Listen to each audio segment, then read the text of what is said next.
Toyotas, Yeah. maintenance of Toyota maintenance is cheap. Uh-huh. Spares are available everywhere. Yes. Mazdas here in Kenya, Yeah. we also let me talk about Nairobi. Major towns like Nairobi, Kisumu, and Mombasa. Yeah. Most of the spares for Mazdas are there. Yeah. But if you compare to Toyota, Mazda is expensive. Yeah. Okay. But I can't say Mazda is expensive, but Toyota spare, all the spares are available, but most of them are Chinese. Yeah. So you aftermarket. Yes. Aftermarket. Aftermarket. Whereby Mazda still we don't have much on the counterfeit.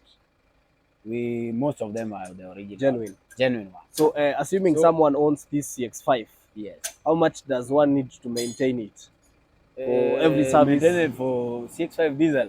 Yeah.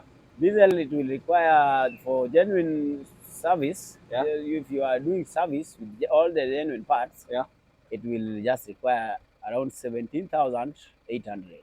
Toyotas are I can say Toyotas are cheap, but cheap is expensive in the long run. Yeah. Once you let's say we compare Mazda CX-5 with Vanguard. Yeah. The Toyota Vanguard. Yes. Vanguard, if at all I do quality service on Mazdas, Uh-huh. the Toyota you will just do like twice. Yeah. Before I do mine. Yes. So meaning Toyota is cheap to maintain, but in the long run it is expensive to maintain. So, because most of parts are counterfeit.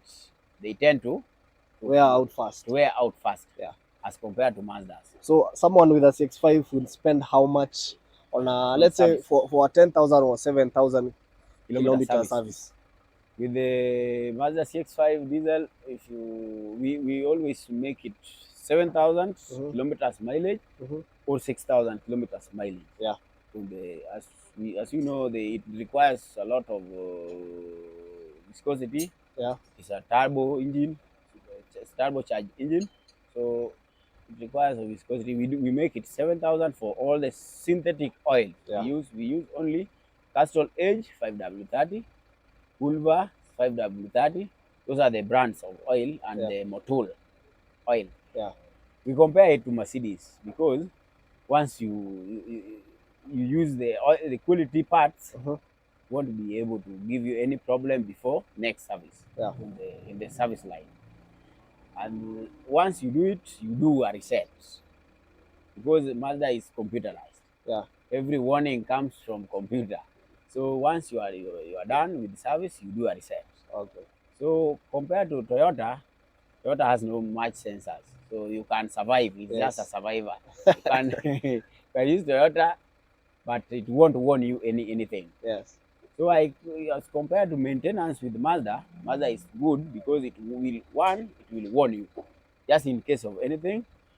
Two, once you use the quality parts, you will be able to spend the service mileage, the service duration without any other problem. Yes. Toyotas, you can service today, tomorrow, another problem will come. Yes. But I can't compare with Mazda. Mazda is a good car when it is well maintained. Yes.